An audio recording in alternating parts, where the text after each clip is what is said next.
Ya, teman-teman, di sore hari ini di tanggal 15 jam 16.48 akan membahas harga wajar lagi teman-teman ya untuk emiten BBKP ya. Karena kuartal satunya sudah keluar ya. Tapi sebelumnya saya ucapkan terima kasih kepada teman-teman yang senantiasa support di channel ini ya. Baik yang telah memberikan like, yang nge-share, yang telah berkomentar juga sangat luar biasa. Tanpa ada teman-teman, video-video yang saya bagikan tidak ada manfaatnya. Kenapa? Karena semua emiten itu adalah milik teman-teman sendiri. Adapun rumusan untuk membuat harga wajar yaitu PR rasio sama PBP, teman-teman ya. PR rasio itu EPS di TTM dikalikan dengan PR rasio rata selama 3 tahun dan PBP harga buku dikalikan PBP rata-rata selama 3 tahun. Baik, kita langsung aja teman-teman ya. Dan kepada teman-teman yang telah memberikan super thanks, terima kasih ya. Mudah-mudahan super thanks teman-teman dikalikan 10 kali lipat dan dikembalikan lagi kepada teman-teman. Baik, untuk periode kuartal satunya teman-teman ya. Dari 827 miliar rugi ke angka 352 miliar untung. Kita ada revenue ya. Dari 1,2 triliun ke 1,3 ada peningkatan, bagus teman-teman ya. Cuman di sini PR rasionya masih minus ya, minus 0,59. EPS-nya masih minus ya. EPS TTM teman-teman ya. Minus 27,41.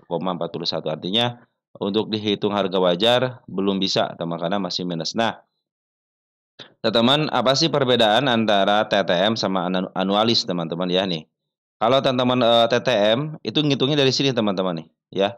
Dari kuartal 2 selama 4 kuartal, 1, 2, 3, 4 sekarang nih. Kalau teman-teman jumlahkan antara minus 12 ditambah 2,37 ditambah minus ditambah plus 1,87 endingnya itu segini, teman-teman. Nah, kalau anualis itu perkiraan ya, perkiraan kuartal 1 contohnya dapat 1,87. Nah, diperkirakan nanti ke kuartal 4 itu segini, teman-teman. Diperkirakan itu seperti nanti kalau ada kuartal 2 juga, nanti ditambah sekian. Saya pernah bikin rumusnya, cuma saya file-nya di mana lupa lagi, teman-teman ya. Nanti saya cari lagi file-nya. Saya sudah bikin rumusnya untuk anualis, sama juga perkiraan. Jadi teman-teman nanti kita akan hitung berdasarkan anualis berapa sih ini gitu ya. Nah, kalau TTM itu dari mulai sini teman. Jadi yang sudah terjadi. Kalau ini anualis itu perkiraan, teman, perkiraan ya. Mungkin teman-teman dapat dipahami ya. Jadi teman-teman silahkan menggunakan anualis ataupun TTM. Saya cenderung menggunakan TTM kenapa? Karena sudah terjadi, teman-teman ya. Kalau untuk anualis kan ini perkiraan yang akan terjadi. Bila mana kuartal 1 dapat segini, kuartal 2 dapat segini, nanti ada rumusnya bukan teman-teman ya. Nah, nanti perkiraannya itu segini. Nanti setiap kuartal juga pasti berbeda, teman-teman ya. Oke, jadi secara TTM tidak bisa, maka akan kita hitung berdasarkan anualis dulu sementara berapa, teman-teman ya. Tapi jangan jadi patokan ini ya, teman-teman bisa mengeluarkan itu juga sama, teman-teman ya. Kita lihat untuk anualisnya 7,49. Jadi teman-teman bisa menggunakan itu bedanya, teman-teman ya. Jadi kalau pakai TTM itu yang sudah terjadi. Nah, kalau untuk pakai anualis itu perkiraan. Nah, sini kan tidak ada teman PR ratio itu tidak ada kan negatif, teman-teman. Artinya tidak bisa dihitung kan secara PR ratio. Makanya saya kalau sudah negatif di sininya, teman-teman, cenderung saya tidak bisa menghitung seperti itu, teman-teman. Jadi teman-teman untuk perkiraannya seperti itu ya. Cara menghitungnya kalau contoh di sini, kalau teman-teman ingin menghitung antara TTM sama anualis itu berapa persen, silahkan teman-teman ya. Nanti ending-endingnya sama juga teman-teman, ending-endingnya sama juga. Pas ke kuartal 4 itu sama antara jumlah anualis sama jumlah TTM-nya, teman-teman ya. Oke, jadi karena PR rasio negatif, ini juga dalam kelas 0,0, teman-teman ya. Maka kita akan menggunakan yang pakai min, teman-teman ya. Nah, kalau ini pasti ada terus ya. Kita cek di sini harga wajarnya, harga bukunya berapa? 44,41, teman-teman ya. 44,41 dikalikan dengan PR rasio PBP rata-rata selama 3 tahun 0,98. 0,98. Nah, teman-teman, di angka 43, teman-teman ya. Jadi secara rumusan PBP ini kondisi ya kalau harga sekarang di angka 71 fix ini bukan milik fundamental, teman-teman ya. Sudah jadi milik bandar, teman-teman ya. Kita catat dulu di sini, teman-teman ya. Jadi teman-teman kalau saya ngitung harga wajar gitu aja. Saya menggunakan yang paling simpel seperti ini. Jadi kalau tidak bisa dihitung ya udah teman-teman ya. Tidak bisa memaksakan diri saya juga. Di sini kuartilnya negatif ya, minus. Nah, kita kuartil 4-nya sekitar 43 teman-teman ya. Makanya 15.05 dicatat ya, itu pencatatan. Makanya saya kemarin waktu tahun kemarin ini 41 ya. Nah, cenderung kan ada peningkatan dari 41 ke 43 teman-teman ya. Oke, sudah jelas teman-teman ya, kenapa saya tidak bisa menghitung untuk P rasionya karena di sininya negatif teman-teman ya. Nah, P rasio negatif teman-teman ya. Nah, kalau ingin dihitung berdasarkan P rasio analisnya bisa aja teman-teman yang tadi saya bilangnya 7,49 di sini nih ya. 7,49 dikalikan jadi lebih masuk akal mana silahkan teman-teman buktikan sendiri gitu ya. 9,48. 9,48. Nah, ini mungkin ini untuk perkiraan aja. Di angka 71. Jadi sekarang itu pas di harga wajar ya 70, teman 71 pas banget di harga wajar. Contohnya teman-teman nanti kalau ini yang negatif kan kalau sekarang itu posisi sekarang teman-teman ya, posisi sekarang itu di angka segini teman-teman ya di 71 ya. Posisi sekarang gitu kan. Kalau teman-teman ingin menghitung cara P rasio 9,48 itu berapa? Nah, ini teman-teman di sini ya. 71,0052 teman-teman. Artinya di harga sekarang adalah harga wajarnya teman-teman ya.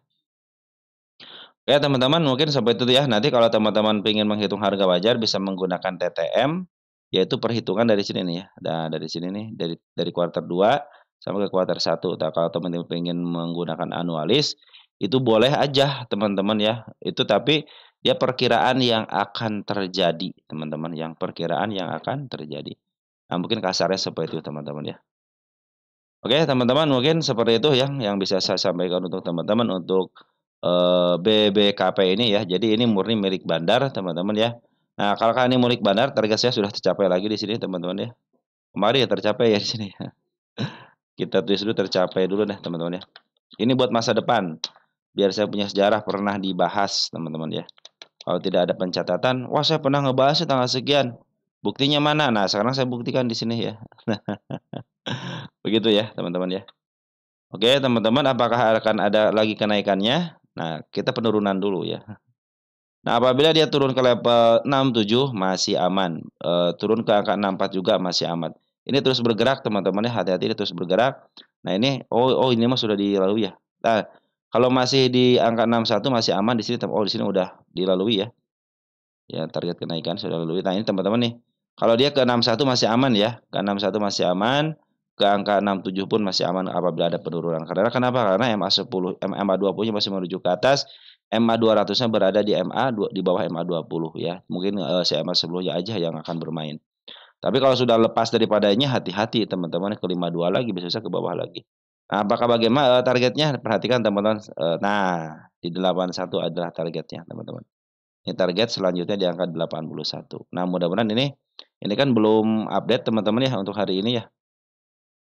Baru kemarin aja tanggal 14 ya, tanggal 15-nya belum. Nah, perhatikan teman-teman ya, ini si bandar lokal masih ada di dalam.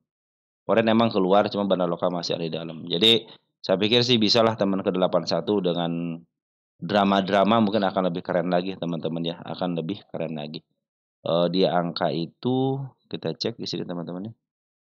Kalau udah 00 begini udah susah teman-teman ya. Ini sudah murah banget. Nah, dia pernah ke angka dulu 61 teman-teman ya, udah ke harga atasnya nih. Untuk apalagi sekarang sudah mulai bagus teman-teman ya untuk kuartal satunya ya 352 miliar dari rugi ke untung teman-teman ya. Jadi bagus teman-teman ya. Mudah-mudahan sesuai dengan rencananya teman-teman bisa ke angka 81. Nah, hati-hati nanti kalau si bandar lokal sudah keluar secara masif teman-teman ya. Kalau ini kan masih ada akumulasi ya sampai tanggal 14 dan mungkin hari ini kita lihat. Kalau terjadi akumulasi lagi saya pikir sih ke angka 81 itu bisa teman-teman ya. Ke angka 81 dulu deh sebelum ke 100 gitu kan. Ada sini harga yang agak sedikit di seperempatnya 96 tahu sini nih. Harga seperempatnya 96. Oke teman-teman untuk BBKP mungkin seperti itu ya. Jadi saya kalau menghitung harga wajar saya hanya menggunakan statistik aja ya kalau sudah ini udah bagus ya udah bagus gitu aja teman-teman ya. Jadi yang bisa dihitung kalau ininya minus, teman-teman ya. Kalau ininya minus, cenderung PRS-nya minus ya. Cenderung saya akan menggunakan rumus PBP aja, udah cukup segitu juga. Oke, lanjut ke emiten berikutnya. LRNA, teman-teman ya. Oh, dari sini dulu ya, lupa saya. Dari statistik dulu ya. Nah, teman-teman ya, untuk LRNA kuartal 1 minusnya berkurang ya dari 9 ke 7 miliar. Kita lihat revenue dari 19 ke 17 menurun. Jadi kuartal 1 menurun. Ini sama PR rasionya minus 3, teman-teman. EPS-nya berapa nih? EPS-nya minus 40. Jika di sininya 0 juga sama, teman-teman ya. Di sini 0. Nah, jadi saya akan menggunakan hitungan berdasarkan PBP aja. Oke, teman-teman ya. Nah, teman-teman kalau ini si LRNA itu cenderung dia kalau sudah keluar daripada harga tengahnya, ya cenderung dia mantul, teman-teman ya. Kalau sudah keluar dari harga tengahnya cenderung mantul. Itu udah bikin step 1 nih, step 2-nya di sini, teman-teman ya. Target jangan tinggi-tinggi ke level sini dulu, teman-teman. Ke sini juga sudah bagus nih, ya. Ke angka 165 juga harus sudah bagus, teman-teman, soalnya ini ya. Baik, kita hitung aja karena ini minus, P rasionya sama EPS-nya juga minus, jadi kita bisa hitung. Nah, ini untuk PBP-nya 0,17, ROI-nya ODR-nya 0,02, aman, masih aman DER-nya, teman-teman. Equity-nya minus 5. Waduh, minus 5 ya. Nah, ini hutangnya cuma 5 miliar dan equity-nya 283 miliar dan cash-nya 1 miliar, teman-teman ya. Oke, teman-teman, kita langsung hitung aja ya berdasarkan harga wajarnya. Maaf, harga bukunya 80832. 808.32 dikalikan dengan PBB rata-ratanya di angka 0,30. 0,30. Di angka 242, teman-teman ya. Di angka 242. Ini belum pernah dicatat di sini ya. Kita tulis dulu ya. Harga wajar quarter per PBB quarter 1. Ini minus ya, per-nya. PBB-nya 242. 242 dicatat tanggal 15.05.25. Nah, teman-teman ya, sudah saya catat, saya pindahkan ke atas saja. Nah, ini emiten ini sudah dibahas, teman-teman ya, di angka dulu ya. Ini ada si kepala merah belum pernah kesentuh. Si bawah juga belum pernah kesentuh di 130, hanya kesentuh sama shadow-shadow aja, jadi belum saya hapus. Posisi sekarang lagi posisi downtrend dulu ya, teman-teman ya. Hati-hati aja, 125 adalah target penurunan berikutnya setelah dia lepas daripada 130. Apakah di sini tanda-tanda kenaikan? Nah, ini kemarin tanda penurunan sudah dilewati dengan baik, kita hapus. Nah, ini ada tanda-tanda kenaikan tambah sini, lepas sini nih. Di angka 154 juga ada tanda kenaikan. Nah, ini juga ada tanda kenaikan di angka 160 ya. Ini banyak tanda kenaikan berarti biasa kalau banyak tanda kenaikan suka cepat di up, teman-teman ya. Ini enggak, nah di sini teman-teman di angka 149 itu ada si kepala merah juga di situ. Nah, kondisinya sekarang itu kalau teman-teman perhatikan ya. Nah, ini posisi dia di tengah, jadi cenderung dia sebenarnya dijual di harga tengah ke atas ya, dari tahun berapa nih? Dari tahun 2021 dijual cenderung di harga situ. Ketika dia turun ke bawah ke level 123 atau ke 125 cenderung itu murah. Ya, makanya saya punya target penurunan di angka 123, 125 nih, 125 di sini ya. Mudah-mudahan bisa sampai sini ada pantulan dari sini ya, karena si barang lokal cenderung jualan berarti nih. Jualan ya, di sini juga merah jualan. Kemarin ada pengambilan, ada kenaikan sama shadow, tapi cenderungnya si MA10-nya masih menuju ke bawah dan masih berada di atas candle ya. Ini juga tanda kenaikan sudah dibikin per hari ini 139. Saya pikir sih kalau ke bawah 125 akan lebih baik lagi ataupun di angka 129 deh, teman-teman. Kalau mau ngambil nanti MA10 di bawah kanan menuju ke atas. Kalau tidak kuat naik, nanjak lagi ke angka 149, berarti dia mau melanjutkan penurunan lagi. Lumayan take profit, teman-teman ya, dari mulai 137 contohnya, take profit 146. Upayakan nanti kalau teman-teman ngambil MA10 di bawah kanan menuju ke atas. Jadi kalau dia tidak kuat, teman-teman tinggal take profit aja di situ ya. Biar suka ada kenaikan antara 3 sampai 5% adalah teman-teman ya. Oke, teman-teman, untuk si LRNA seperti itu ya. Jadi sama seperti yang tadi saya bahas ya, si BBKP ternyata dia tidak mempunyai PR rasio rata-ratanya. Terus EPS-nya negatif. Artinya tidak bisa dihitung, hanya bisa dihitung harga wajarnya aja. Nah, seperti itu teman-teman ya. Jadi teman-teman sudah dilihatkan bagaimana cara kelemahan-kelemahan dari sebuah metode itu seperti itu teman-teman. Ada kelemahannya, pasti ada kelemahannya. Oke, nanti sebentar lagi mungkin saya akan bahas KBLV teman-teman ya. Oke, nanti untuk update-annya setelah jam 18 teman-teman ya, karena jam sekarang itu masih posisi belum updatean, belum semuanya bisa diupdate ya. Oke, sekian dan terima kasih. Ciao.